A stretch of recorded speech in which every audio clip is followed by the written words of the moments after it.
Welcome to Spooked Nation, the place where we revisit, rekindle, and dive deep into legends, myths, and mysteries around the globe. So sit back, turn off the lights, and if you can, relax. Prepare to get spooked. And please remember to like, share, and subscribe if you enjoyed today's video. What if I told you there was a place where no man or woman can go? It is here on Earth, not too far from the shiniest city in the world, Las Vegas, Nevada. What if there was a place that housed the world's darkest and deepest mysteries? Warning signs surround the area, threatening any trespasser to stay away. Flying is prohibited. Other military areas surround it, holding a total of 2.9 million acres of unexplored land full of secrets. When asked about its size, the US military defended its gigantic acres by stating that it represented a quote-unquote flexible, realistic, and multi-dimensional battle space to conduct testing tactics, development, and advanced training. This multi-dimensional battle space, full of every question about the universe, is the infamous Area 51. It began as a recon aircraft facility, referred to by President Eisenhower as Project Aquatone, and it has become the center of all worldly theories. The super secret facility had to be remote and inaccessible, the most obvious choice near Gloom Lake in Nevada. Speculation as to its purpose is still a mystery to this day, and some have said that it houses the largest repertoire of alien objects in the world. The United States government never acknowledged the existence of Area 51 until the year 2013, stating that it developed great advancements in aircraft technology, some of them being the drones the Army uses now.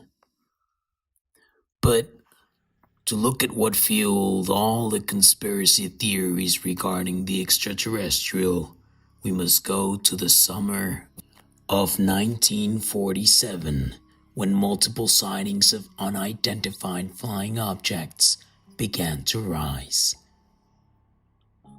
A cultural phenomena, July 7th, 1947 would mark history in Roswell, New Mexico, when rancher W.W. Mac Brazel found a wreckage full of rubber strips, tinfoil, and thick paper in his ranch.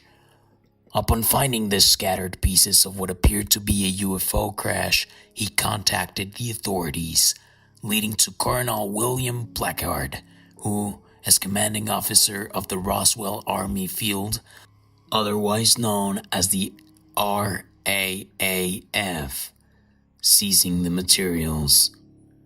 Although he confirmed it through a statement, the papers, like the Roswell Daily Record, changed the story and released it as the finding of a quote-unquote weather balloon.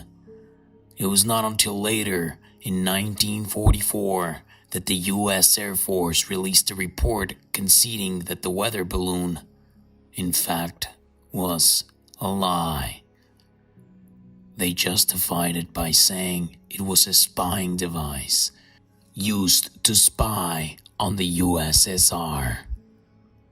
But Annie Jacobsen, author of the book Area 51, An Uncensored History of America's Top Secret Military Base, a book that took years of interviews to put together, speaks of the conspiracy behind this Roswell incident and the taking of such objects, or a flying disc. One of her sources, an anonymous engineer at Area 51, confirmed that a flying disc really did strike New Mexico. In this scenario, the truth may be more horrifying than space invaders. According to Jacobsen's source, the flying disc was a child-sized chamber that did crash in Roswell, New Mexico, and found its way to Area 51. In it, there were Russian pilots, only that they looked different from any being they had ever seen. In the verge of the Cold War, Joseph Stalin, desperate to find means to destroy American ideology, hired Joseph Mengele, otherwise known as the Angel of Death. Joseph Mengele worked with the Third Reich to develop methods for the biological destruction of people regarded by the Nazis as quote-unquote undesirable. In the experiments, pairs of twins with inherited anomalies were put at his disposal. With incomparable experience in human experiments during World War II, Stalin ordered Mengele to create quote-unquote grotesque, child-size pilots because he wanted to impose hysteria upon the United States. The physical aspect of the pilots or Soviet experiments have also been recorded. For these accounts, we turn to Tom Carey, a retired Philadelphia businessman with a background in anthropology and author of books on the subject.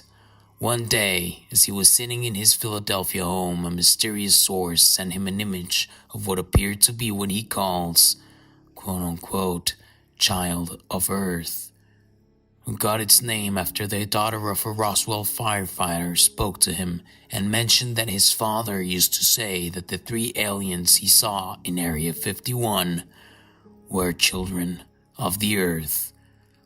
Carey described the figure in the photograph as having some kind of skin discoloration.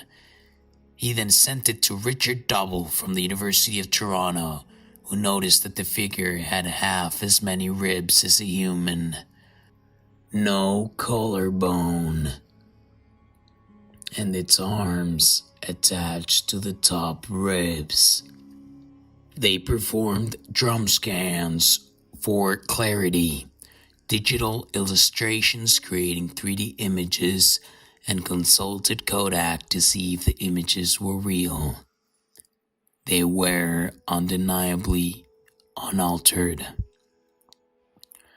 But it was not until later on in 2015 that the image was debunked and found to be the buried body of a 2-year-old mummy. To this day, Carey refuses to believe it is just an image from a museum. Although the image may be a hoax, it is important to go back to Jacobsen's source, who also acknowledged that, after finding the Soviet experiments looking like alien beings, the United States attempted to recreate the experiment. Therefore, that's why their stories have continued to change regarding Roswell and Area 51, which only begs the question, would the United States of America experiment on humans just to see what the Russians were up to? Are they the aliens abducting the people? That is only a question that can be answered by time or personal account.